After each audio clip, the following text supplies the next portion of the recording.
Welcome everyone to EPNOE Talks.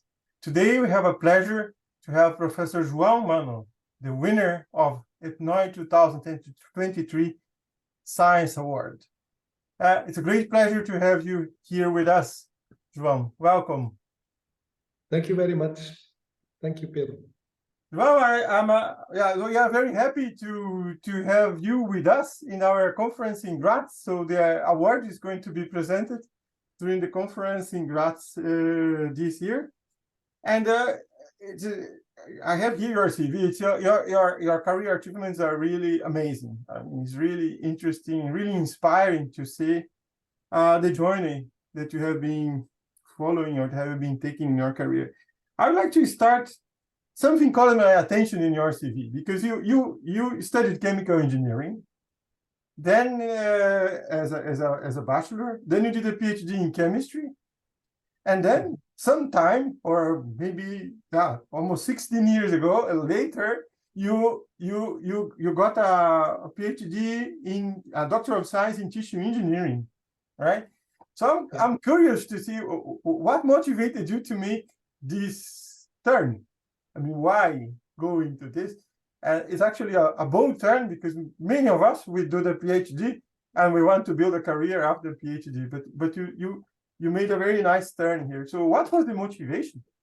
Yeah, so the motivation was not really something that I was planning for a long time. It appears naturally, depending on the circumstances and the context where I was developing my work. So in fact, I did a PhD in chemistry, but it was more on polymer physics or polymer physical chemistry.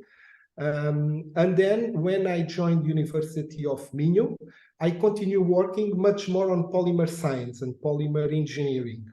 At the same time, we were creating a group of biomaterials, and I started to collaborate with people that were developing biomaterials, much more not for regeneration, but more for implantable materials. So it was important, my background, because I was doing a lot on mechanical properties, thermal properties, and I gradually started dealing with natural materials and biomaterials.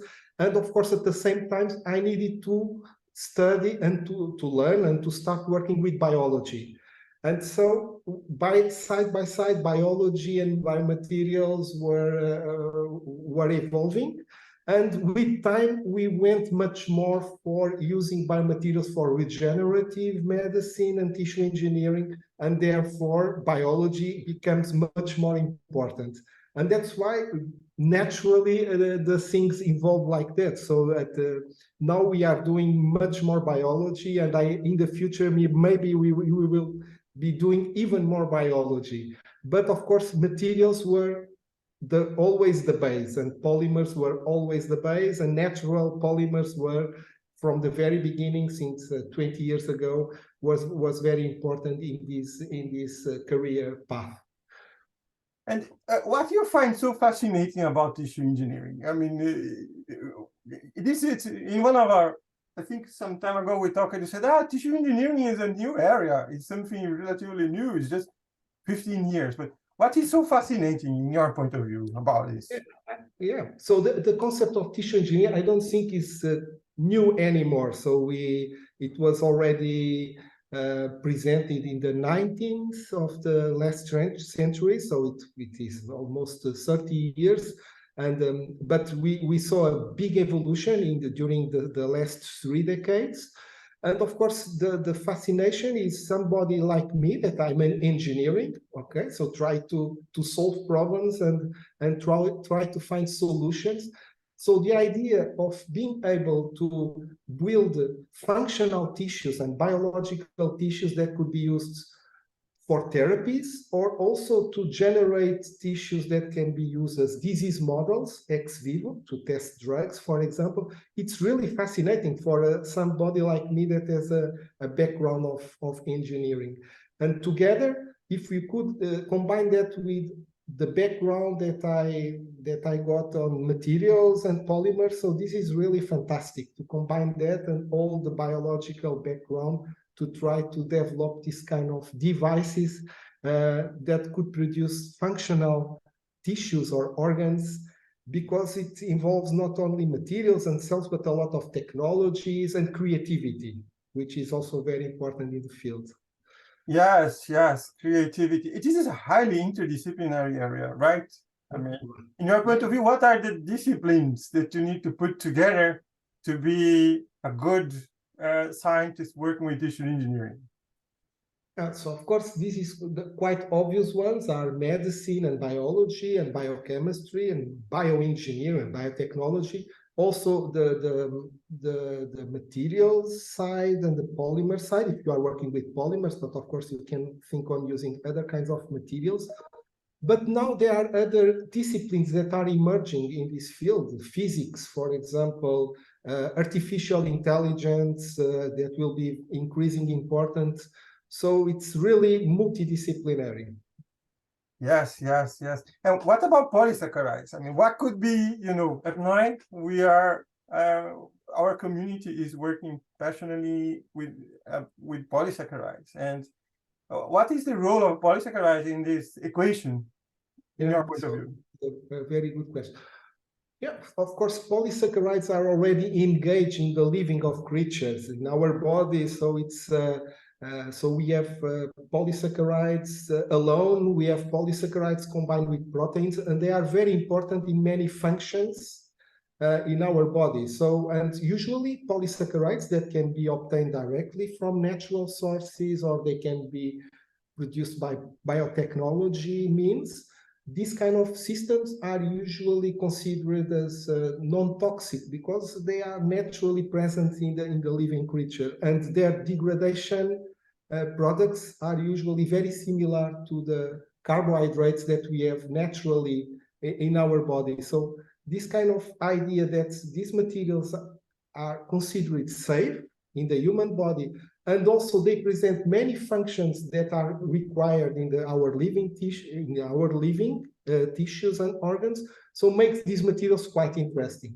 Moreover, I would say that these kind of systems also evolved during evolution to systems that could be also interesting, not only from the functional point of view, but also at the structural point of view, the organization at the macromolecular level, the hierarchical structure. So these systems could be also very interesting for medical devices where you need to have some mechanical strengths and mechanical properties. So there are many combinations, several combinations that make polysaccharides so interesting in the field, in the generic field of healthcare applications. Yes, and we have many polysaccharides. Do you have some that you are more positive, more favorite, and the ones that you think that are a little bit more challenging, or you think that it's really the whole bunch of polysaccharides have a chance? Do you have some tips here for people working in this area? What are the hot topics in polysaccharides? Yeah, very good. So it will really depend on the application. So for example, if you want to have something with particular viscoelastic properties and could interact with specific cells, for example, hyaluronic acid is very interesting. For example, just for you to have an idea of what we can do, very recently we used laminiran, which is just a polymer, very simple, just with glucose units. We use this kind of materials together with the enzyme and cells to create hydrogels, where by the effect of the enzymes, the polysaccharide that is used as a matrix to support cells, it will degrade and it will release glucose. And the cells will be automatically fed by the own structural materials where they are encapsulating. So it depends on the applications that you want. If you want to have something inert, for example, for immune protection of cells, for example, for pancreatic cells, people have been using alginate, for example, to encapsulate these cells and to protect from antibodies and from the immune system, because it's much more inert. So you can have materials that are much more inert, more bioactive, For example, if you want to have properties like anticoagulant or hemostatic, chitosan has been also proposed for many applications. So I think we could stay all morning explaining why one or other polysaccharides could be useful for this kind of applications, because it will depend on the purpose. Yes, it is true. That's why when I see some people telling polysaccharides are they are all exploited, all science about polysaccharide is known and so on. I got a little bit annoyed because actually there are so many new information and so many new potentials to be exploited that is really amazing. When you mentioned about drug tests, I mean, the tissue construct from drug tests. You're probably aware that in the United States, the FDA is taking a step about not allowing more animal tests, right? And there's a discussion also in Europe about that, that we have to eliminate animal tests. So how do you see this on a tissue as an opportunity for your research and for tissue engineering, and also for polysaccharides and the polysaccharide community? Yeah, so this is of course a very hot topic in the field of tissue engineering, because we have been facing an increasing difficulty to translate the technology of tissue engineering into the clinics. There are already clinical trials and a few products, but it's really tough because of the regulatory agencies. So that's why many people are trying to use the same type of technologies in this field of creating disease models.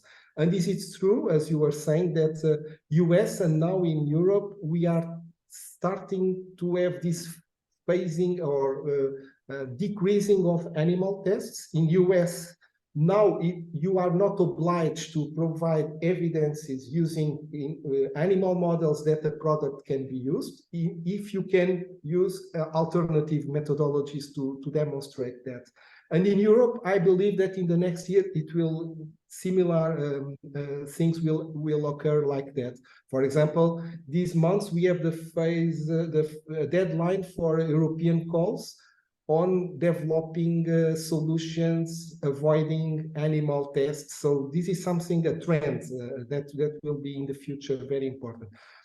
And in our group, we have increasing activity, not only from the more scientific side, but also from for example, we created a spin-off company that is just focused on developing in vitro models for testing drugs or therapies. And we have been some success in terms of European grants, because we feel that this will be increasingly important in the future.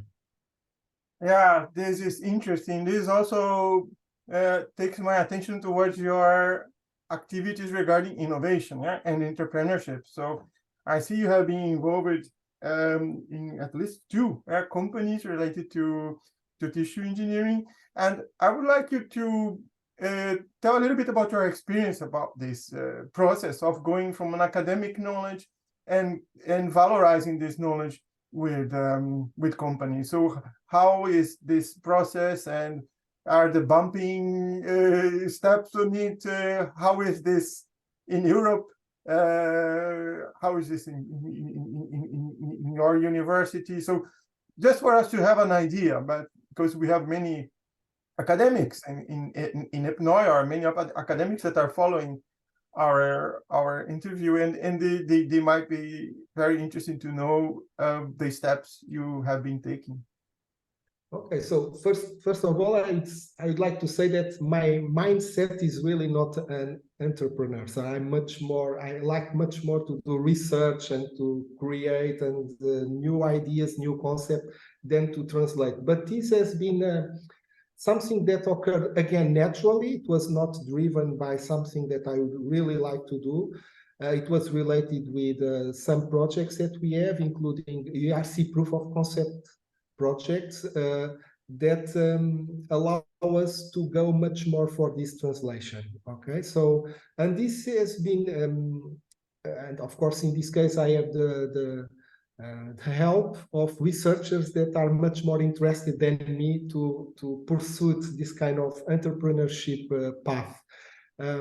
Yeah, and this has been quite interesting. So we have two spin-off companies that were created from the group. The one is devoted on the use of not polysaccharides, but proteins from human origin to create biomaterials to culture cells in 3D, in hydrogels or in scaffolds. And the other one is much more, as I was saying, on the development of in vitro 3D models to culture cells, to create disease models for different applications.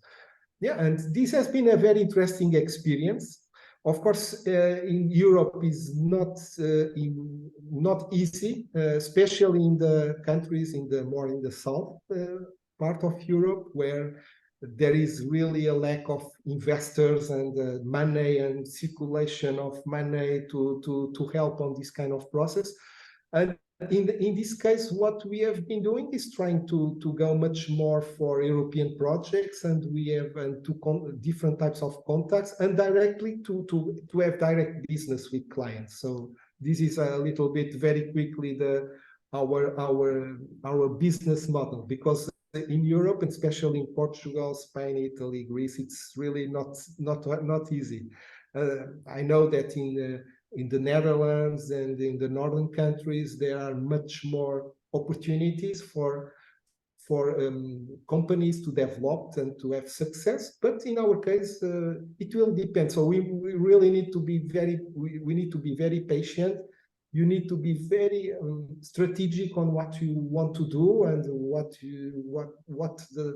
the tools that you are going to need to have success. And in our case, we are quite happy for now.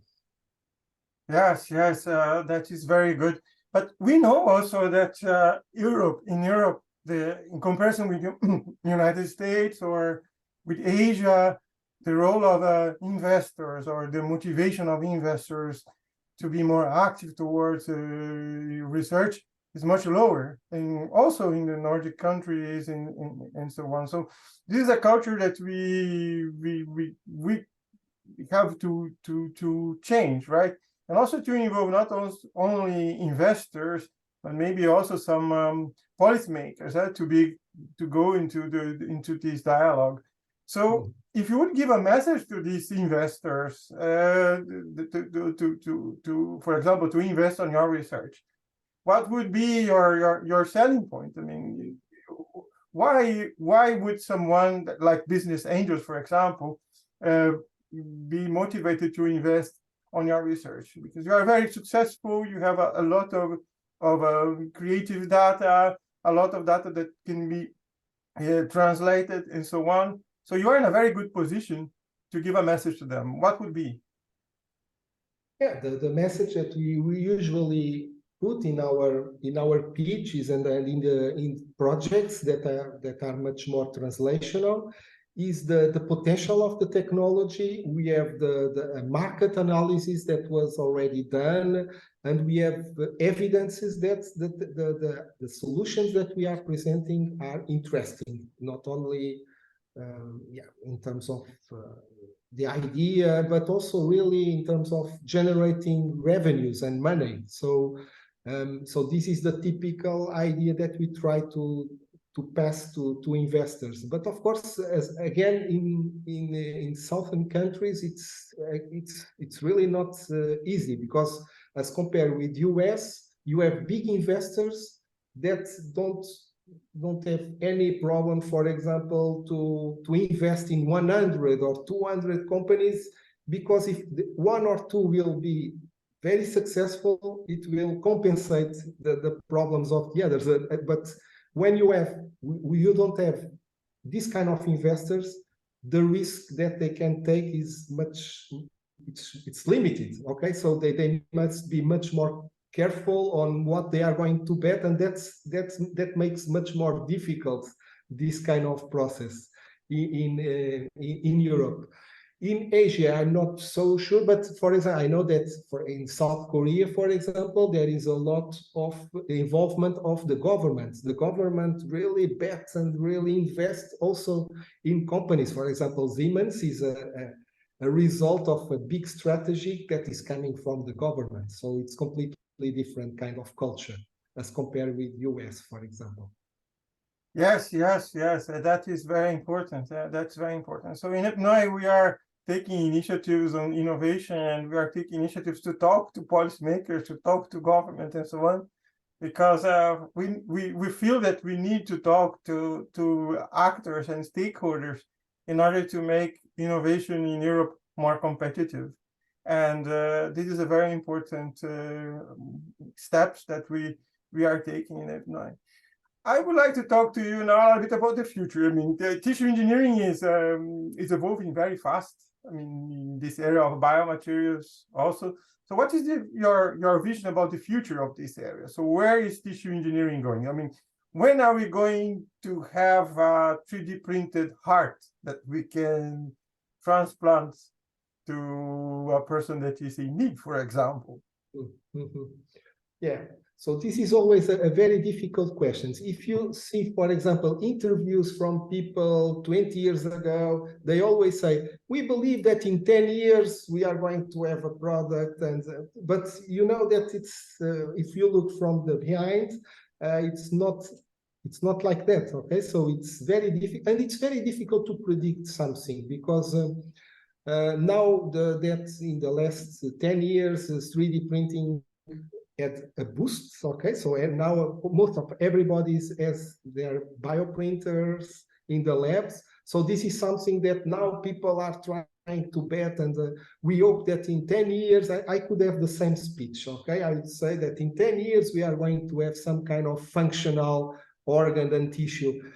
But in fact, we see very good evolutions in the technologies, and not only in technologies, but also in all types of biological, and try to create the right microenvironments that the cells will fill at the scale level, together with the integration of the structures that can be bioprinted at large scales, at the centimeter scale.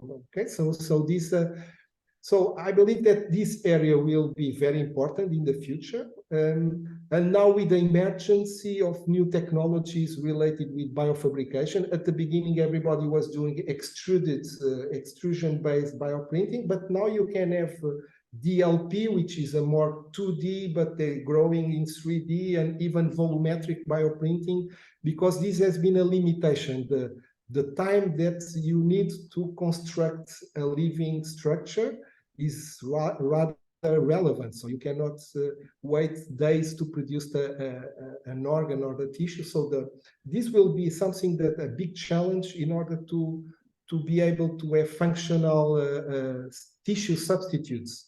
The speed and the accuracy and the capability to generate tissues that could really give rise to something that could be functional. Yes, yes, it is true. Well, you have been very successful. You have been publishing more than 750 papers, as I see here as original research. So you have been awarded with very prestigious grants like the ERC, and you are now also taking steps towards innovation with companies and so on. So what would be your advice to young researchers? I mean, an assistant professor that is starting today, or a postdoc that has an ambition to go to either for academic career or to start their company. So what would be your advice? Okay. Oh my God, there are so many advices. So maybe the most important thing is that the people should enjoy and like what they are doing. Okay, so without that, it's really not possible. And try to find their own niche. Okay, so it's very important not to do what the people everybody's doing. Is try to innovate and try to be creative in something that you like to do. So also, I think a very important thing is that the people should work hard. And I always say that in our field, at least, if you don't work hard, and especially the students should be really in the lab, and be updated with the literature and know what the people are doing. Sometimes the people are doing something that was already done or more or less done.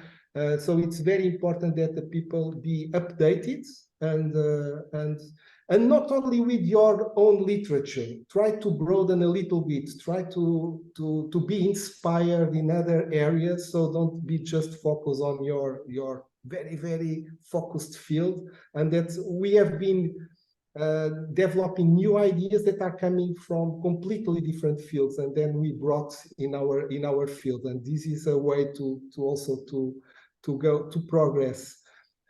For the young researcher, another very important point is to create connections, to travel, to meet people, and to collaborate with the best, with and the people that you like, to not only because they are very good scientists, but they are good people, and that you can